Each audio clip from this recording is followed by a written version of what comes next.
नमस्कार एंड खमा घड़ी, आप देख रहे हैं आवाज 24। मैं हूं आपकी एंकर गरिमा राठौड़ और आज आपको जिनसे मिलवाने वाली हूं वो बीजेपी के एक काफी खास और जाने माने कार्यकर्ता रहे हैं। अगर मैं बात करूं उनकी तो लोगों के मन में उनके लिए जो प्यार है, जो सम्मान है, वो काफी सराहनीय है। और आपको बता दूं कि ये पूर्व समय में हनुमानगढ़ के जिला अध्यक्ष रह चुके हैं और साथ ही साथ इस समय बीजेपी के प्रदेश संयोजक हैं और इस वक्त रसायन उर्वरक मंत्रालय के डायरेक्टर भी हैं। तो काफी लोग समझ गए होंगे कि आज आपका परिचय किनसे होने वाला है। तो मैं चाहूंगी देवियों और सज्जनों, आप सभी मेरे साथ मिलकर काशीराम गोदारा जी का ढेर सारा स्वागत करें। सर, चैनल की ओर से, आवाज 24 की ओर से आपका ढेर सारा स्वागत। जी, बहुत बहुत आभार आपका और आपके चैनल जो आवाज 24 का और समस्त दर्शकगणों का, श्रोतागणों का बहुत बहुत आभार, बहुत बहुत धन्यवाद। तो सर, ऐसा देखा जा रहा है कि आप जो हैं इस वक्त नौहर विधानसभा से जो है टिकट की मांग कर रहे हैं। तो आपको क्या लगता है कि पहली बात तो आपका जो अनुभव है वो काफी लंबा है, तो आपके इस अनुभव के नाते, इस नजरिए से आपको क्या लगता है कि ये जो चुनावी माहौल है ये इस बार किस तरह का होने वाला है? निश्चित रूप से चुनावी माहौल पूरी तरह से भारतीय जनता पार्टी के पक्ष में है जी। और राजस्थान प्रदेश की जनता पूरी तरह से मन बना चुकी है राजस्थान की वर्तमान की कांग्रेस की नकारा निकम्मी जन विरोधी सरकार को उखाड़ फेंक करके भारतीय जनता पार्टी का सुशासन भारी बहुमत के साथ बनाने का। और सर, एक जो है बीजेपी का एक बड़ा ही खास नारा था कि एक आदमी एक सीट, लेकिन आप तो पहले से ही किसी पद पर जो है कार्यरत हैं और आप फिर से जो है टिकट की मांग कर रहे हैं। तो क्या आपको नहीं लगता कि ये जो कुछ लोग आपकी पार्टी पर कटाक्ष कस रहे हैं या कहूं आरोप लगा रहे हैं कि कथनी और करनी में बड़ा फर्क पाया जा रहा है, तो आप क्या जवाब देंगे उन्हें? नहीं, ऐसा नहीं है। हमारी पार्टी भारतीय जनता पार्टी बहुत अनुशासित पार्टी है और बहुत पारदर्शिता से काम करती है और कार्यकर्ता आधारित पार्टी है। निश्चित रूप से कार्यकर्ता की योग्यता और मेहनत को देख करके पार्टी जिम्मेदारी निर्धारित करती है और पार्टी में जो हमारे पास जिम्मेदारी है तो पार्टी संगठन का काम करने के लिए, पार्टी का एक तंत्र को मजबूत करने के लिए, जनता को अधिक से अधिक जोड़ने के लिए जिम्मेदारियां रहती है। और अब राजनीतिक क्षेत्र में चुनावी मैदान में उतारने का विषय होता है, वो दूसरा विषय होता है। तो इस नाते से निश्चित रूप से और ये बात कहीं भी लागू नहीं होती और भारतीय जनता पार्टी का आशीर्वाद पूरी तरह से चुनाव के मैदान में हमारे साथ रहेगा, ऐसा मेरा विश्वास है। तो सर, जैसा मैंने आपके परिचय को देते वक्त कहा था कि आपका जो अनुभव है वो बीजेपी में काफी सराहनीय है, लोगों का आपके प्रति जो प्यार और सम्मान है वो काफी सराहनीय है। तो मैं आपके मुंह से जानना चाहूंगी कि आपने जब राजनीति में कदम रखा या जब आपका जो करियर है इसमें शुरू हुआ, तब से लेकर अब तक आपने किस तरह के काम किए और आप किन किन पदों पर कार्यरत रहे? जी, बहुत अच्छा सवाल किया है आपने। मैं वैसे तो बचपन से ही, जब हम स्कूली शिक्षा में थे उस समय से हमारा सौभाग्य है कि हमें दुनिया के सबसे श्रेष्ठ संगठन राष्ट्रीय स्वयंसेवक संघ से जुड़ने का हमें सौभाग्य प्राप्त हुआ और स्कूली शिक्षा के समय से ही और हम आरएसएस से जुड़े। मैं राष्ट्रीय स्वयंसेवक संघ का स्वयंसेवक हूँ, ये मेरे लिए बड़ा सौभाग्य का विषय मानता हूँ मैं। और उसके बाद में धीरे धीरे आगे चले तो राजनीतिक क्षेत्र में जब मेरी उम्र 20 वर्ष की थी 1988 में, उस समय मुझे फेफाना ग्राम इकाई का भारतीय जनता पार्टी का अध्यक्ष बनाया गया। उसके बाद में फिर 1991 में नौहर देहात मंडल का भारतीय जनता पार्टी का उपाध्यक्ष बनाया गया। उसके बाद में मुझे संगठन के आदेश पर, संघ के आदेश पर भारतीय किसान संघ में काम करने की मुझे जिम्मेदारी मिली। भारतीय किसान संघ में जिला मंत्री, जिला महामंत्री और जिला अध्यक्ष रहा और किसानों के लिए बहुत बड़े बड़े आंदोलन, विशेषकर नहरी और पानी, सिंचाई पानी के लिए बड़े आंदोलन किए, बड़े सफल ऐतिहासिक आंदोलन हुए, बड़ा लाभ किसानों को मिला। फिर उसके बाद में 2003 में फिर राजनीतिक क्षेत्र में मुझे फिर आदेश मिला काम करने का, तो फिर पुनः मैं भारतीय जनता पार्टी में जिला मंत्री रहा, जिला महामंत्री रहा, 2 बार 6 साल तक, यानी भारतीय जनता पार्टी हनुमानगढ़ जिले का जिला अध्यक्ष रहा, प्रदेश कार्य समिति सदस्य रहा और भारतीय जनता पार्टी राजस्थान प्रदेश का प्रदेश मंत्री रहा। वर्तमान में भारतीय जनता पार्टी के पंचायती राज प्रकोष्ठों में प्रदेश संयोजक के नाते में काम कर रहा हूं। तो ये पार्टी के आदेश पर, निर्देश पर लगातार जनता की सेवा करने के, पार्टी का विस्तार करने का काम मुझे मिला। लेकिन जनता में मैंने हमेशा परिश्रम किया और विशेषकर किसान वर्ग के हितों में मैंने अनेकों सैकड़ों संघर्ष किए हैं। उनमें कई 2-3 बहुत बड़े ऐतिहासिक संघर्ष रहे हैं जिनका लाभ किसानों को मिला। विशेषकर नॉर्थ फीडर सिद्धमुख केनाल नहरों में पानी छुड़वाने का आंदोलन सफल आंदोलन रहा और नहरों में पानी छुड़ा। क्या बात है सर, आपसे जो है एक बात और जानना चाहूंगी कि बाहर की जो बातें हैं वो तो हम आम जन से छुपी हुई नहीं है, लेकिन आप पार्टी के जो है खास सदस्य हैं, तो आपके अनुसार पार्टी की जो आंतरिक स्थिति है, जो आंतरिक नजरिया है, उस हिसाब से क्या पार्टी नए चेहरों को या युवाओं को मौका देने वाली है इस बार? हाँ, निश्चित रूप से पार्टी का हमारा तंत्र बहुत मजबूत है, बहुत विकसित तंत्र है। आज भारतीय जनता पार्टी दुनिया की सबसे बड़ी पार्टी भी है, साथ-साथ में कैडर बेस पार्टी भी है। जी। और पार्टी में पूरी तरह से पारदर्शिता रहती है। कार्यकर्ता की कुशलता को, उसकी योग्यता को, उसकी मेहनत को, उसके काम करने के अनुभवों को, उनको सबको देख करके और पार्टी और चुनावी समय में चुनाव के मैदान में प्रत्याशी के रूप में उतारने के लिए काम करती है। तो हमारी पार्टी में सारे बड़े सर्वोच्च नेता है, हमारे बड़े आदरणीय नेतागण है, राष्ट्रीय नेतृत्व है, प्रदेश नेतृत्व है। बड़ी स्क्रीनिंग के बाद, बड़ी जानकारी के बाद, बड़ा सब कुछ सोच समझ कर पूरा एक खाका तैयार करने के बाद में उम्मीदवार तय करते हैं। तो निश्चित रूप से हमारा तंत्र बहुत मजबूत है। और ये नए चेहरों को टिकट देने का कार्य भी 41 प्रत्याशियों की सूची जारी की है। तो मैं भारतीय जनता पार्टी की ओर से जारी सूची में जो 41 हमारे साथियों को उम्मीदवार बनाया गया है, उनको भी मैं बहुत बहुत बधाई और शुभकामनाएं व्यक्त करूंगा। निश्चित रूप से बड़े मतों से सब जीत कराएंगे और सब अच्छे योग्य उम्मीदवारों को पार्टी ने मैदान में उतारा है। और आगे आने वाली सूचियों में निश्चित रूप से भारतीय जनता पार्टी योग्य और मजबूत अच्छे कार्यकर्ताओं को प्रत्याशी के रूप में उतारेगी। तो सर, अभी अभी आपने जो अपनी पार्टी पे पूरा भरोसा दिखाया है कि जीत इस बार जो है चुनावों में बीजेपी की होने वाली है, और अगर हम इतिहास के कुछ पन्ने खंगाले तो ऐसा होता हुआ है कि एक बार कांग्रेस एक बार बीजेपी, लेकिन इस बार जो कांग्रेस सरकार ने पिछले साल में यानी कि 5वें साल में जो मुफ्त की रेवड़ियां बांटी है, चाहे वो बिजली की 100 यूनिट फ्री करना हो या फिर भामाशाह या न जाने कितने तरह के जो है स्कीमें लॉन्च की, और अगर मैं बात करूं तो अभी अभी उन्होंने नए मोबाइल फोन भी जो है किसानों में वितरित किए हैं, तो क्या आपको नहीं लगता सर कि कहीं ना कहीं कांग्रेस की ये जो मुफ्त में रेवड़ियां बांटने की स्कीम थी, ये वोट जो है कहीं ना कहीं काटने वाली है? राजस्थान की जनता बहुत समझदार है, मतदाता बहुत समझदार है। और राजस्थान की वर्तमान की कांग्रेस सरकार, हाँ जी, पिछले लगातार सरकार बनने से लेकर के और 4.5 साल तक हाथ पर हाथ धरे बैठी रही, अपने झगड़ों में उलझी रही और जनता की कोई सुध नहीं ली। अब लास्ट 6 महीनों के अंदर इस प्रकार के आनन फानन में रेवड़ी बांटने वाले विषय लेकर आ रहे हैं, तो जनता बहुत अच्छी तरह से समझती है। और इस सरकार ने 4.5 साल तक कोई काम नहीं किया। तो क्या यह सरकार केवल 6 महीने की सरकार थी? नहीं, ये 5 साल के लिए जनता ने सरकार चुनी थी और 4.5 साल में जनता को धोखा देने के अलावा इस सरकार ने कोई काम नहीं किया। कोई जन कल्याण की योजना सरकार लेकर आई नहीं, जनहित के कोई काम इन्होंने किए नहीं। और लास्ट 6 महीनों के अंदर यह आनंद फानन में इस प्रकार के नाटकबाजी और ड्रामे कर रही है, इसको जनता अच्छी तरह समझती है। मैं इस सरकार के बारे में बता देना चाहता हूं कि राजस्थान की वर्तमान की कांग्रेस सरकार झूठ और झगड़े के सहारे पर बनी, किसानों को धोखा दिया। 2018 के विधानसभा चुनाव के समय कांग्रेस पार्टी के तत्कालीन राष्ट्रीय अध्यक्ष राहुल गांधी जी ने राजस्थान की 10 चुनावी सभाओं में कहा था कि राजस्थान के किसानों का हम संपूर्ण कर्जा माफ कर देंगे, हमें वोट देकर सरकार बना दे। लेकिन पूरे 5 साल बीत गए, आचार संहिता लग गई है, सरकार के काम का सारा समय समाप्त हो चुका है और किसानों ने बहुत बड़ा धोखा खाया इस पार्टी और सरकार के माध्यम से। अब किसान बदला लेने के लिए तैयार खड़े। युवाओं को ठगा कि बेरोजगारी बता देंगे, नहीं दिया। और बिजली के बिलों में बढ़ोतरी नहीं करने की बात की, लेकिन बार उलूल जुलूल तरीके से, कभी फ्यूल चार्ज के नाम से, कभी सरचार्ज के नाम से और बिजली उपभोक्ताओं की जेब पर डाका डालने का काम इस सरकार ने किया है। अंतिम समय में 100 यूनिट की 200 यूनिट बिजली फ्री देने की बात करते हैं तो बिजली दे ही नहीं रहे। बिजली में इतने 24 घंटे में 48 कट लगते हैं और बिजली आई नहीं है, बड़े लोग परेशान है। और दिन है जो वृक्षों की छाया में गुजारने के लिए जनता मजबूर है और रात छतों पर गुजारने के लिए जनता मजबूर है, सड़कों पर गुजारने के लिए मजबूर है। तो इस सरकार को जनता माफ नहीं करेगी और सरकार ने कोई काम किया नहीं राजस्थान की सरकार ने। और अब राजस्थान की जनता पूरी तरह से मन बना चुकी है कि हम इस सरकार को उखाड़ फेंकेंगे और सदा सदा के लिए कांग्रेस को राजस्थान से विदाई दे करके भारतीय जनता पार्टी का सुशासन भारी बहुमत के साथ स्थापित करेंगे। ये राजस्थान की जनता ने मन बना लिया है। क्या बात है, सर ने अपनी जो बात है वो बड़े ही साफ तरीके से आप सबके सामने रख दी है। सर, इसी से जो है एक सवाल आपसे और करना चाहेंगे कि आपकी पार्टी का जहां नाम आता है बीजेपी का, नौहर विधानसभा का जहां नाम आया है, वहीं जहां आप टिकट की मांग कर रहे हैं, आप ही के साथ साथ अभिषेक मटोरिया जी भी जो है टिकट की मांग कर रहे हैं, जो कि इस वक्त राष्ट्रीय युवा अध्यक्ष हैं और साथ ही साथ पूर्व विधायक भी रह चुके हैं। तो आपको क्या लगता है, आप दोनों में से इस बार जो है टिकट किसको मिलेगी?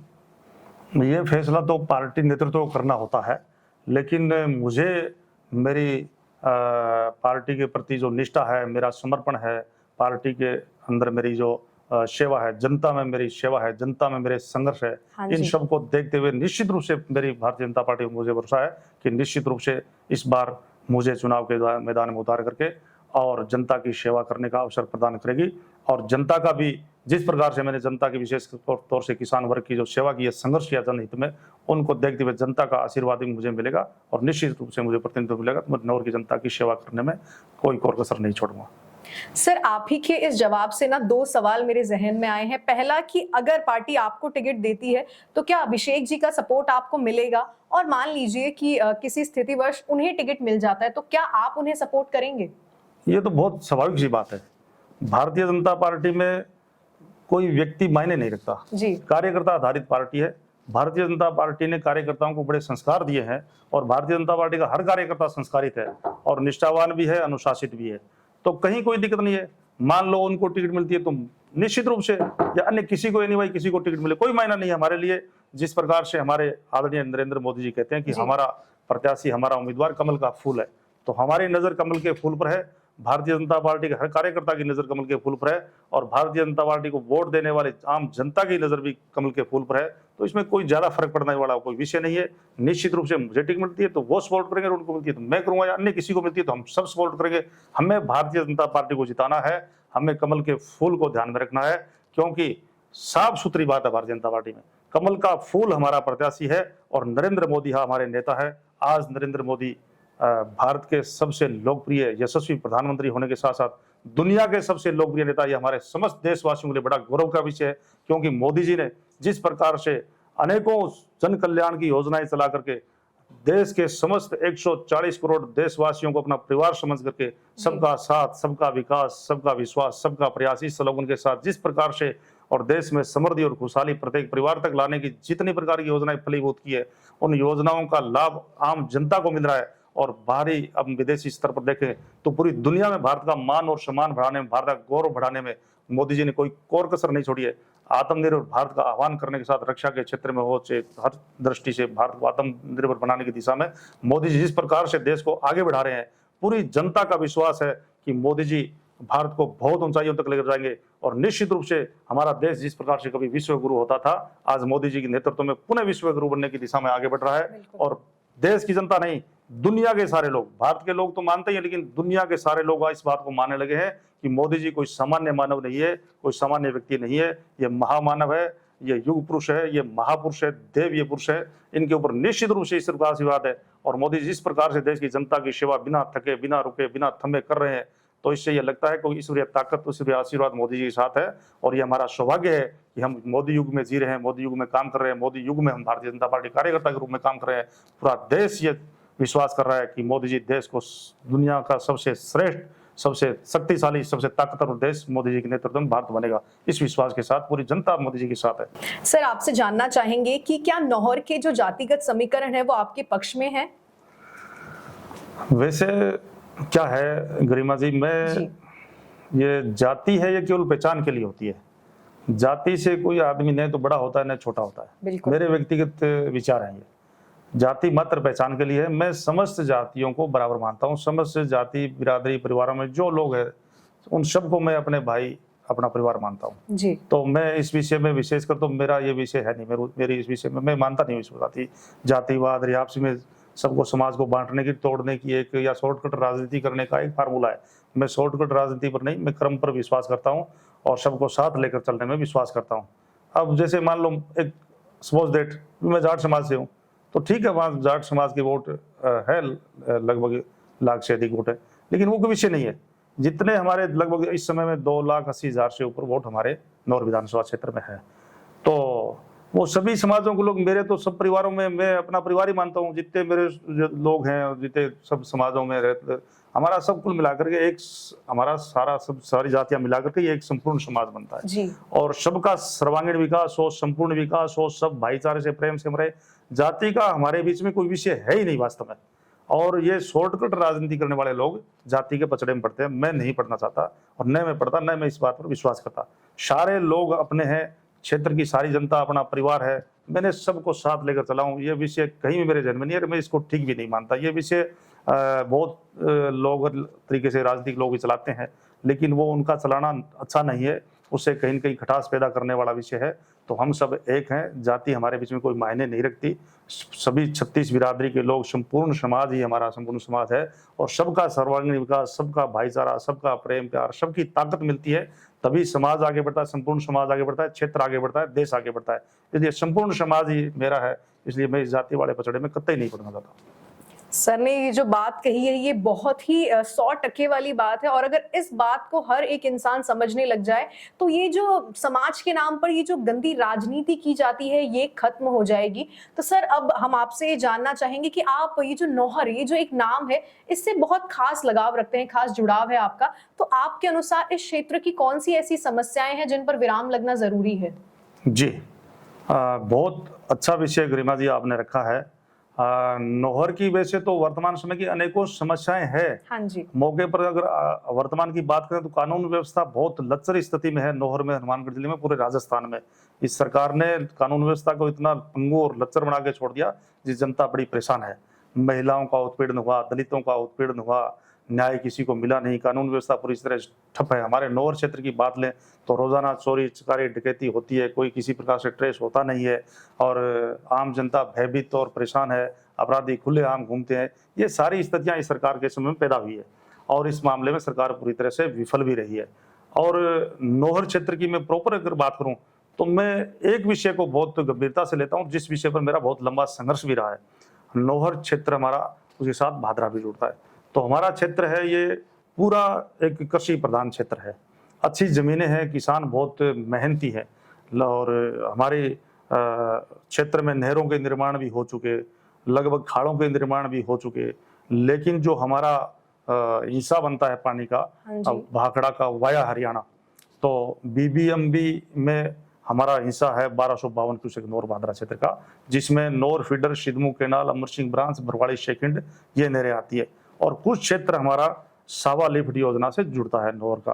तो ये पांचों प्रकार की योजनाओं की परियोजनाओं के माध्यम से और हमारा क्षेत्र पूरी तरह से सिंचित होना चाहिए। नौर फीडर सिद्धमू कैनाल में पहली बात तो हमें पानी छुड़ाने के लिए, जिस समय भारतीय किसान संघ का जिलाध्यक्ष था उस समय पानी छुड़ाने के लिए हमें नौर क्षेत्र में बड़ा संघर्ष करना पड़ा। गांव गांव में जाकर के हमने किसान चेतना यात्रा 125 गांव में निकाली, लगभग 15-16 हजार किसान शक्ति इकट्ठी हुई और लगभग 47 दिन और 47 रात का एक बहुत बड़ा पड़ाव डाला गया। बीच में बड़े बड़े अनेक प्रकार के जुलूस आंदोलन हुए और अंत में जाकर किसानों को आमरण अनशन पर बैठना पड़ा। पूरे राजस्थान के किसानों का हमने समर्थन प्राप्त किया तब जाकर के, और राजस्थान की उस समय की 2002 की कांग्रेस की सरकार थी, अशोक जी गहलोत मुख्यमंत्री थे, सरकार ने किसानों की ताकत के सामने घुटने टेके और नौर फीडर सिद्धमू कैनाल में पानी छोड़ा गया। लेकिन वो पानी 6-7 साल तक खूब चला, दिन रात चला, लेकिन धीरे धीरे धीरे करते करते वो पानी बिल्कुल समाप्त हो गया। आज की तारीख में न तो ये पता नहर कब आएगी, एक दिन चलेगी, 2 दिन चलेगी, 2 दिन चलती है, फिर आधी हो जाती है, फिर उसके बाद में तीसरे दिन चौथे दिन बंद हो जाती है, फिर महीने महीने 2-2 महीने तक पानी आता ही नहीं है। तो इस प्रकार से पूरा क्षेत्र बर्बाद हो गया, उजड़ने के कगार पर है, किसान खून के आंसू रो रहे हैं। वर्तमान की कांग्रेस सरकार ने इस समस्या पर किसी प्रकार की सुध नहीं ली। सरकार के मुंह से पानी के मामले को लेकर कभी एक शब्द निकला नहीं। यहाँ तक कि राजस्थान सरकार के जो सिंचाई मंत्री है उसका किसी किसान को, आम जनता को पता ही नहीं कौन है, क्योंकि वो कभी बोले ही नहीं, उन्होंने सुध ही नहीं ली। तो ये हालात वर्तमान समय में बने हुए हैं। तो हमारा सिंचाई पानी का मुद्दा, जो हमारा 1252 क्यूसेक पानी बनता है, वो पूरा का पूरा नियमित रेगुलर हमारे किसानों को मिले, ये सबसे बड़ी समस्या है, वो मिल नहीं रहा है। तो ये बड़ा मुद्दा है जिस पर हमने संघर्ष भी किया है। और दूसरा, जो हमारे क्षेत्र के 14 गांव, नौर क्षेत्र के 14 गांव भादरा क्षेत्र के और 2 गांव राजगढ़ क्षेत्र के, ये 30 गांवों के अंदर जो पूरी 500 परियोजनाओं के 500 नहरों के बीच में 30 गांव सिंचाई से वंचित रह गए, वो भी बहुत बड़ा मुद्दा है कि 180 गांव में पानी देना और बीच में 30 गांव को नहीं देना, ये बहुत दोगली राजनीति है, एक भेदभाव वाला विषय है। इन गांव के किसानों को वंचित रखना ये दुर्भाग्यपूर्ण बात है। तो ये हमारे लिए बहुत बड़ा मुद्दा है, सरकार ने सुध नहीं ली। मैं आपको विश्वास दिलाता हूँ कि लाख काम एक तरफ और सिंचाई पानी हमारे क्षेत्र के लिए एक तरफ, लाख कामों से बड़ा काम है सिंचाई पानी पूरी तरह से नियमित हर किसान को मिले। और मेरा यह संघर्ष है, इस संघर्ष में मैंने बहुत किसानों की ताकत को साथ लेकर के और बड़ा आंदोलन करके, बड़ी लड़ाई लड़ करके नहरों में पानी छुड़वाया था। आज वो पानी बिल्कुल समाप्त हो चुका है, छिन्न भिन्न हो चुका है, कोई पूछने वाला है नहीं। और मैं इस मुद्दे पर लगातार संघर्ष कर रहा हूँ और जनता में मैं विश्वास दिलाता हूँ। भारतीय जनता पार्टी मुझे नौर क्षेत्र से प्रत्याशी बनाती है, जनता का समर्थन, सहयोग और आशीर्वाद निश्चित रूप से मिलेगा और मैं प्रतिनिधि बनकर जाऊंगा तो नौहर क्षेत्र के प्रत्येक गांव के, प्रत्येक खेत के, प्रत्येक खुड के बूंद बूंद पानी लेकर आऊंगा। चाहे उसके लिए मुझे सीमा से बाहर जाकर भी किसी स्तर की लड़ाई लड़नी पड़े, निश्चित रूप से पूरा पानी लेकर आऊंगा। यही मेरा मूल मुद्दा है। क्या बात है सर, हम आपकी सकारात्मक सोच की जो है सराहना करते हैं और साथ ही आप जानते हैं कि बीजेपी की ओर से एक सूची जो है वो ऑलरेडी जारी की जा चुकी है। तो हम आपसे ये जानना चाहेंगे कि चुनाव की तारीख भी आ गई है, गिनती के कुछ दिन रह गए, तो आप हमारे चैनल आवाज 24 के जरिए अपनी जनता को क्या कहना चाहेंगे? मैं सबसे पहले तो जिन 41 विधानसभा क्षेत्र के लिए भारतीय जनता पार्टी ने जो प्रत्याशियों की सूची जारी की है, हाँ जी। मैं सभी घोषित प्रत्याशियों को बहुत बहुत बधाई और हार्दिक शुभकामनाएं व्यक्त करता हूं कि निश्चित रूप से भारतीय जनता पार्टी ने बहुत जांच परख करके और योग्य कार्यकर्ता साथियों को और प्रत्याशी बनाया है और जनता का विश्वास और मत प्राप्त करके और भारी बहुमत से जीत करके सभी विधानसभा में आएंगे और भारतीय जनता पार्टी का सुशासन स्थापित करने में अपना सहयोग और समर्थन भूमिका निभाएंगे, ऐसा मेरा विश्वास है। और मैं जनता जनार्दन से भी मैं अपील करता हूं कि आप भारतीय जनता पार्टी के सभी प्रत्याशियों को विजयी बना करके और राजस्थान के इस नकारा निकम्मी सरकार को जड़ से उखाड़ फेंक करके और भारतीय जनता पार्टी का सुशासन बनाने में अपना अमूल्य मत प्रदान करें। आगे आने वाले समय में समय कम है, लेकिन भारतीय जनता पार्टी का प्रदेश नेतृत्व और केंद्रीय नेतृत्व है, इस विषय वो ये विषय नेतृत्व का है, तो अपने स्तर पर जितनी प्रकार की जो जांच है, छानबीन है, स्क्रीनिंग है करके सारी चीज को जांच पर करके और योग्य प्रत्याशियों की सूची शीघ्र जारी करेंगे, ऐसा मेरा मानना है। आप सबको इसी के साथ सर आपका तहे दिल से शुक्रिया अदा करना चाहूंगी आपके इस कीमती समय के लिए और इस सोच के लिए जो आपने इस चैनल के जरिए हमारी जनता के साथ साझा की। तो अभी आपने हमारे साथ देखा काशीराम गोद्दारा जी को, जिन्होंने इनके मन में जो भी बात थी खुलकर आपके सामने रख दी है। आपने इनका पूरा वीडियो देखा है, आपको वीडियो पसंद आया तो लाइक करना ना भूले। अगर कोई भी सवाल इस वक्त आपके मन में चल रहा है तो कॉमेंट करके हमें जरूर बताएं और वीडियो को लाइक करें, फॉलो करें हमारे चैनल को और चैनल को सब्सक्राइब भी करें। धन्यवाद जी, धन्यवाद।